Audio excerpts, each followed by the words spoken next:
السلام علیکم۔ حضرت ختیجہ رضی اللہ تعالیٰ عنہ کی شان 10 رمضان المبارک حضرت ختیجہ رضی اللہ تعالیٰ عنہ کا یوم وصال ہے۔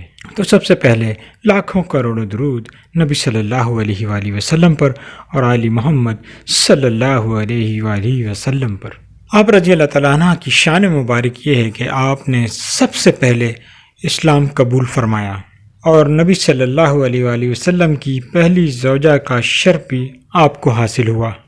آپ رضی اللہ تعالیٰ عنہ کا تعلق ایک تجارتی خاندان سے تھا۔ آپ کے والد کا نام خلید اور آپ کی والدہ محترمہ کا نام فاطمہ تھا۔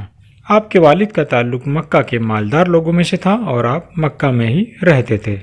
نبی صلی اللہ علیہ وآلہ وسلم سے پہلے آپ رضی اللہ تعالیٰ عنہ کے 2 نکاح ہو چکے تھے اور ان سے آپ کی اولاد بھی تھی۔ پہلے شوہروں میں سے بیٹی کا نام ہند تھا اور بیٹے کا نام حالہ، جنہوں نے بعد میں اسلام قبول کیا۔ آپ رضی اللہ تعالیٰ عنہ بھی تجارت کیا کرتی تھیں اور آپ اپنے عزیز رشتہ داروں اور لوگوں کو مال دیا کرتی تھیں اور وہ ان کو بیچ دیا کرتے تھے۔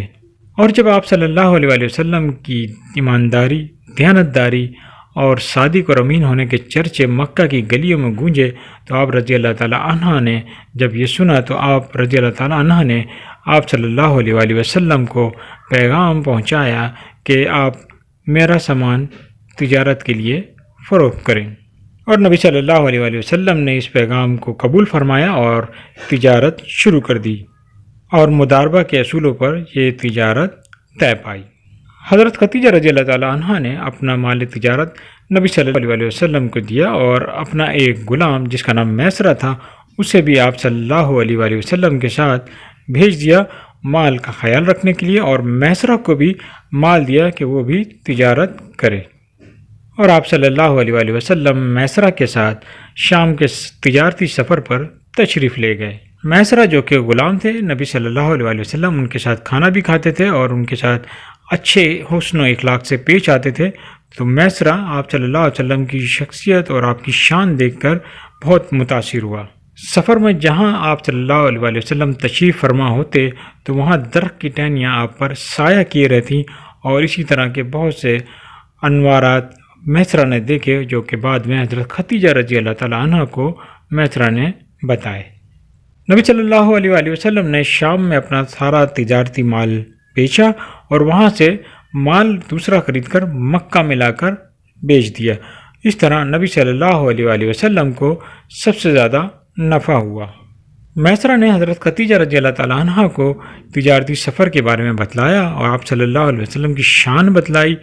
تمام باتیں میسرہ نے حضرت ختیجہ رضی اللہ تعالیٰ عنہ کو بتائیں تو حضرت ختیجہ رضی اللہ تعالیٰ عنہ کے دل میں آپ صلی اللہ علیہ وآلہ وسلم سے نکاح کا جذبہ پیدا ہوا، اور آپ رضی اللہ تعالیٰ عنہ نے اپنی ایک خادمہ جس کا نام نفیسہ تھا اسے آپ صلی اللہ علیہ وآلہ وسلم کے پاس نکاح کے پیغام کے لیے بھیج دیا۔ آپ صلی اللہ علیہ وآلہ وسلم نے اپنے چچا ابو طالب کے مشورے سے یہ نکاح کا پیغام قبول فرمایا۔ آپ صلی اللہ علیہ وآلہ وسلم نکاح کے لیے حضرت ختیجہ رضی اللہ تعالیٰ عنہ کے گھر تشریف لے گئے۔ آپ کے نکاح کا خطبہ ابو طالب نے پڑھا۔ آپ کے نکاح کے گواہ حضرت ابو بکر رضی اللہ تعالیٰ عنہ، حضرت اسد رضی اللہ تعالیٰ عنہ اور حضرت حمزہ رضی اللہ تعالیٰ عنہ تھے جو کہ آپ کے چچا تھے۔ اور نکاح کے بعد کا خطبہ ورقہ ابن نوفل نے پڑھا جو کہ حضرت ختیجہ رضی اللہ تعالیٰ عنہ کے چچا زاد بھائی تھے۔ نکاح کے وقت نبی صلی اللہ علیہ وآلہ وسلم کی عمر مبارک 25 برس اور حضرت ختیجہ رضی اللہ تعالیٰ عنہ کی عمر مبارک 40 برس تھی۔ آپ رضی اللہ تعالیٰ عنہ کا لقب طاہرہ تھا، اور جب نبی صلی اللہ علیہ وآلہ وسلم پر پہلی وحی نازل ہوئی تو آپ صلی اللہ علیہ وآلہ وسلم گھبراہٹ کے عالم میں گھر تشریف لائے تو حضرت ختیجہ رضی اللہ تعالیٰ عنہ نے آپ کی دل جوئی کی۔ آپ رضی اللہ تعالیٰ عنہ نے فرمایا کہ اللہ آپ کو ضائع نہیں کرے گا، کیونکہ آپ یتیموں کی سرپرستی کرتے ہیں، بیواؤں کی خبرگیری کرتے ہیں، بھوکوں کو کھانا کھلاتے ہیں، غریبوں کی مدد کرتے ہیں۔ آپ رضی اللہ تعالیٰ عنہ کی شان کا یہ عالم تھا کہ ایک مرتبہ حضرت جبرائیل علیہ السلام نبی صلی اللہ علیہ وآلہ وسلم کی خدمت میں حاضر ہوئے اور فرمایا کہ آپ کی زوجہ محترمہ آپ کے لیے کھانا بنا کر لا رہی ہیں، تو اللہ تعالیٰ نے انہیں سلام بھیجا اور جبرائیل بھی ان پر سلام کہتے ہیں۔ آقا دو جہاں صلی اللہ علیہ وآلہ وسلم کی تمام اولاد حضرت ختیجہ رضی اللہ تعالیٰ عنہ سے ہے سوائے حضرت ابراہیم کے۔ آپ رضی اللہ تعالیٰ عنہ 24 سال نبی صلی اللہ علیہ وآلہ وسلم کے عقد میں رہیں اور آپ نے کوئی دوسرا نکاح نہیں فرمایا، کیونکہ آقا دو جہاں صلی اللہ علیہ وآلہ وسلم آپ سے انتہائی محبت کیا کرتے تھے۔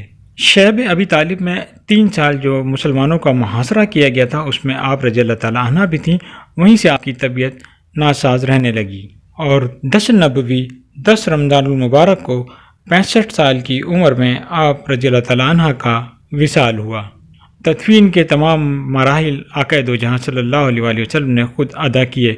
آپ رضی اللہ تعالیٰ عنہ کا نماز جنازہ نہیں ہوا، کیونکہ اس وقت تک نماز جنازہ کے احکامات نہیں آئے تھے۔ نبی صلی اللہ علیہ وآلہ وسلم انتہائی غمگین تھے کہ 3 دن بعد، ایک اور روایت کے مطابق 5 دن بعد، ابو طالب بھی وفات کر گئے۔ اس لیے اس سال کو عام الحزن کہا جاتا ہے۔ تو اللہ حافظ، اپنا خود خیال رکھیں۔